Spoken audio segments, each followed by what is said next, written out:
अगर भविष्य के किसी मोड़ पर टाइम ट्रेवल पॉसिबल हो पाया है, जैसा कि बहुत से लोग मानते हैं, तो अभी तक हम किसी भी टाइम ट्रेवलर से क्यों नहीं मिल पाए? और अगर हम उनसे मिल भी लें तो किस तरह से उन पर हम यकीन करेंगे?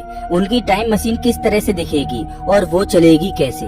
शायद हो सकता है कि भविष्य में टाइम ट्रेवलिंग बेहद खतरनाक हो और उन्हें कुछ रूल्स को फॉलो करना पड़े। दोस्तों, हॉलीवुड ने ऐसी बहुत सारी मूवीज बनाई हैं जिसमें फ्यूचरिस्टिक सिविलाइजेशंस भूतकाल में आकर हमें फ्यूचर के खतरों के बारे में बताती हैं और उससे बचाती हैं। लेकिन मैं चाहता हूं कि आप टाइम ट्रेवल को इतने बड़े लेवल पर इमेजिन ना करें। मैं आपको एक बहुत ही सिंपल सी सिचुएशन देता हूं, आप मुझे बताएंगे कि उसमें क्या करना होगा। अगर भविष्य से कोई टाइम ट्रेवलर आकर आपके भविष्य के बारे में अभी आपको बता दे, तो क्या होगा? जो चीजें उसने आपको बताई हैं, क्या वो सब उसी हिसाब से रिपीट होने लगेंगी जिस हिसाब से उसने आपको बताई हैं? कितना सिंपल सवाल है, लेकिन कठिन भी। मैं ये कहना चाहता हूँ कि बड़ी सिचुएशन जैसे कि प्लैनेट को सेव करने के लिए टाइम मशीन को यूज करना हमें वैलिड और बिलीवेबल लगता है, लेकिन एक सिंपल सिचुएशन जिसमें हमारी एग्जिस्टेंस पर सवाल हो तो हमारा दिमाग चक्कर खा जाता है। चलिए कोई बात नहीं, आज इस वीडियो में हम इसी सवाल के बारे में सोचेंगे और जानने की कोशिश करेंगे कि इसका जवाब क्या हो सकता है। 1998 में जॉन टाइटर नाम का एक व्यक्ति भविष्य से हमारे दौर में आया था, ऐसा वो पूरी दुनिया से कह रहा था। उसने बताया कि उसकी टाइमलाइन पर जनरल इलेक्ट्रिक की वजह से ह्यूमन सिविलाइजेशन ने 2034 तक टाइम ट्रेवल का इन्वेंशन कर लिया था। यहाँ तक कि उसने अपनी टाइम ट्रेवलिंग डिवाइस को अच्छे से दिखाया और एक्सप्लेन भी किया, लेकिन फिर तभी जॉन गायब हो गया। क्या वो जिस मिशन को करने आया था वो खत्म हो चुका था, या फिर जॉन केवल एक काल्पनिक व्यक्ति है जिसकी कहानी किसी ने ऐसे ही कह दी थी? अगर टाइम ट्रेवल सच में पॉसिबल हो पाया तो वो अल्बर्ट आइंस्टाइन की थ्योरी ऑफ रिलेटिविटी को गलत साबित कर देगा। अल्बर्ट आइंस्टाइन ऐसे पहले वैज्ञानिक थे जिन्होंने रियलाइज किया कि समय कोई कांस्टेंट चीज नहीं है। जैसे जैसे हम डीप स्पेस की तरफ तेजी से बढ़ते हैं तो समय हमारे लिए स्लो होता जाता है। आइंस्टाइन के मुताबिक समय एक 4th डायमेंशन की चीज है, स्पेस एक 3 डायमेंशन की चीज है जो हमें ऑब्जेक्ट की लेंथ, विड्थ और हाइट के बारे में बताती है। लेकिन समय ऐसी चीज है जो हमें रास्ता दिखाती है। दोनों चीज मिलकर स्पेस टाइम कॉन्टिनम को बनाती हैं। ये स्पेस टाइम कॉन्टिनम ग्रेविटी की वजह से सबसे ज्यादा बदल सकता है। ग्रेविटी एक तरह से स्पेस टाइम में एक बैंड की तरह है। ये अपनी प्रॉपर्टी की मदद से स्पेस और टाइम दोनों को बदल कर रख सकती है। लेकिन इस तरह की चीज करने के लिए आपको बहुत ही बड़े ऑब्जेक्ट की जरूरत पड़ेगी, जैसे कि एक ब्लैक होल। एक बड़ा सवाल ये आता है कि आखिर हम समय में अपने मन मुताबिक ट्रेवल कैसे कर सकते हैं? सबसे आसान और प्रैक्टिकल तरीका है स्पीड। अगर हम किसी तरह स्पीड ऑफ लाइट से ट्रेवल कर पाएं, तो बाहरी दुनिया का समय अपने आप स्लो हो जाएगा और हम भविष्य में पहुंच जाएंगे।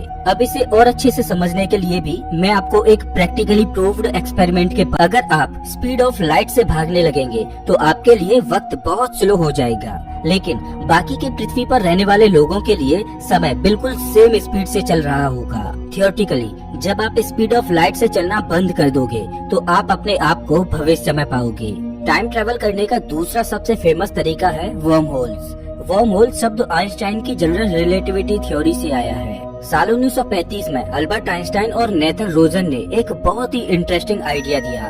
उन्होंने कहा कि स्पेस में ब्रिजेस यानी कि पुल एग्जिस्ट करते हैं जो 2 अलग अलग स्पेस टाइम को एक दूसरे से कनेक्ट करते हैं। इनकी मदद से हम बिलियन लाइट ईयर्स तक की डिस्टेंस को कुछ ही सेकंड्स में ट्रेवल कर सकते हैं। स्पेस टाइम में बने इस शॉर्टकट को उन्होंने आइंस्टाइन रोजन ब्रिज नाम दिया, जिसे हम वर्म होल के नाम से भी जानते हैं। हालांकि ये अभी तक सिर्फ एक थ्योरी ही है, क्योंकि इसको प्रैक्टिकली प्रूव्ड नहीं किया जा सका है। अभी तक कोई भी फिजिसिस्ट वर्म होल को पूरी तरह से समझ नहीं पाया है। इसी वजह से ये थ्योरी अभी तक हाइपोथेटिकल ही है।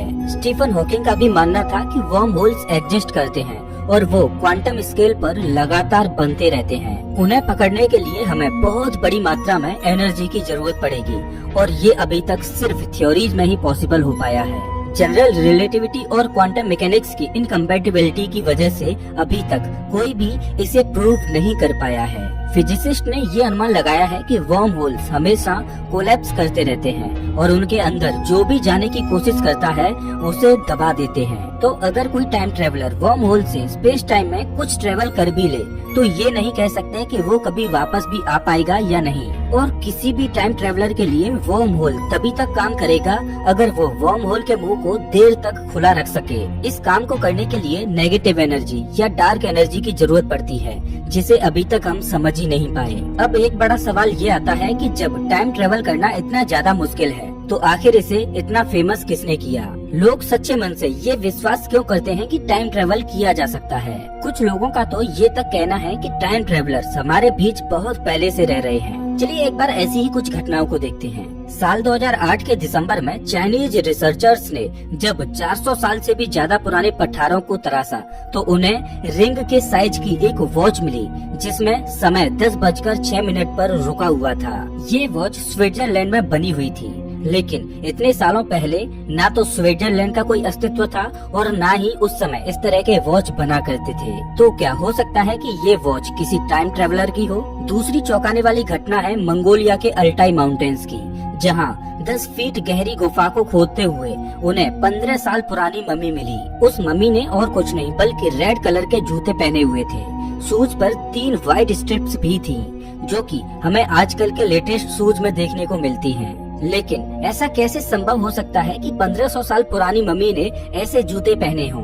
अब सच क्या है ये सही बताना बड़ा ही मुश्किल है। साल 1998 में जब जॉन टाइटर यहाँ आया था तब उसने कहा था कि वो फ्यूचर से पास्ट में आया है। उसने अपनी मशीन को C204 कहा था। इस छोटी सी मशीन की मदद से उसने ग्रेविटी को कंट्रोल किया था और स्पेस टाइम में होल बनाया था। उसका कहना था कि इस मशीन की मदद से वो एक बार में केवल 60 साल ही पीछे जा सकता था। लेकिन क्या वो ये सारी बातें सच कह रहा था? ये साबित करना कि कोई टाइम ट्रेवलर है शायद ये टाइम ट्रेवल करने से भी ज्यादा मुश्किल है। थियोरेटिकली टाइम ट्रेवलर्स फ्यूचर के बारे में आपको जरूर बता सकते हैं। वो अपनी फ्यूचरिस्टिक टेक्नोलॉजी को यहाँ पर दिखा सकते हैं। यहाँ तक कि वो जेनेटिक टेस्टिंग करके भी प्रूव कर सकते हैं कि वो इस समय के नहीं हैं। लेकिन टाइम ट्रेवलर्स से मिलने का एक व्यक्ति ने बेहद ही सिंपल तरीका निकाला था। साल 2009 में स्टीफन हॉकिंग ने एक पार्टी रखी जिसमें केवल टाइम ट्रेवलर्स को ही इनवाइट किया गया। स्टीफन हॉकिंग ने उस पार्टी के इनविटेशंस को वर्ल्ड वाइड में पार्टी खत्म होने के बाद भेजा, ताकि अगर कोई टाइम ट्रेवलर इस इनविटेशन को पढ़े तो वो वक्त में पीछे जाकर उनकी पार्टी में जा सके। लेकिन बदकिस्मती से इस पार्टी में कोई भी नहीं आया। लेकिन इसका मतलब ये भी नहीं है कि टाइम ट्रेवल एग्जिस्ट ही नहीं करता। हो सकता है कि टाइम ट्रेवल इतना ज्यादा परफेक्ट ना हो जितना हम सोचते हैं। हो सकता है कि एक टाइम ट्रेवलर 2022 में आना चाहता हो, लेकिन वो 1922 में पहुंच गया हो। एक पॉसिबिलिटी ये भी है कि कोई टाइम ट्रेवलर वक्त में पीछे आकर हमारे भविष्य को ही बदल दे।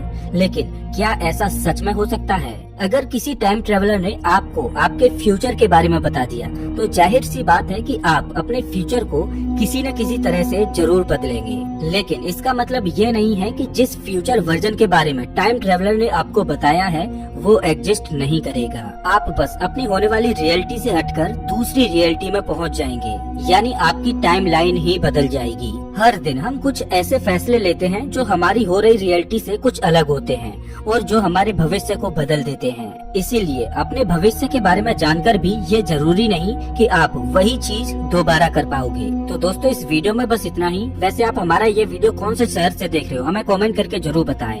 अगर आपको ये वीडियो अच्छा लगा हो तो इसे लाइक करें और ऐसे वीडियोज के लिए चैनल को सब्सक्राइब करें, साथ ही बेल आइकॉन दबाएं।